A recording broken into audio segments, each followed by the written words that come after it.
মিশ্র ধারায় শেষ হলো দেশের পুঁজিবাজারে পুরো সপ্তাহের কার্যক্রম। সপ্তাহের ব্যবধানে আবারও ঢাকা স্টক এক্সচেঞ্জে দেখা দিয়েছে নেতিবাচক ধারা, কমেছে সূচক ও লেনদেনের পরিমাণ। তবে চট্টগ্রাম স্টক এক্সচেঞ্জে ছিল ইতিবাচকতা।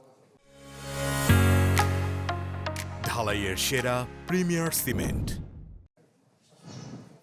লেনদেন ও সূচকের গড় নিম্নমুখী ধারায় শেষ হয়েছে গত সপ্তাহের পুঁজিবাজারের কার্যক্রম। ঢাকা স্টক এক্সচেঞ্জের প্রধান সূচক ডিএসইএক্স সপ্তাহের ব্যবধানে 52 পয়েন্ট কমেছে শতাংশের ভিত্তিতে, যা 1.08। কমেছে লেনদেনের পরিমাণও। সপ্তাহের ব্যবধানে 287 কোটি টাকা কমে লেনদেন হয়েছে প্রধান সূচক ডিএসইএক্সে। হাতবদল হওয়া শেয়ার ও মিউচুয়াল ফান্ডের মধ্যে দাম বেড়েছে 241টির, কমেছে 44টির, আর অপরিবর্তিত ছিল 101টির দর। লেনদেনের শীর্ষে ছিল এসজেআইবিএল মুদারাবা bond, Rahim textile, Rahima food limited, RSRM steel, apex food limited. Chattogram stock exchange সিএসসিতেও ছিল সূচক ও লেনদেনের নিম্নমুখী ধারা। প্রধান সূচক সিএএসপিআই সপ্তাহের ব্যবধানে কমে দাঁড়িয়েছে 13,642 পয়েন্টে। সপ্তাহ জুড়ে মোট লেনদেন হয়েছে 49,81,00,000 টাকা।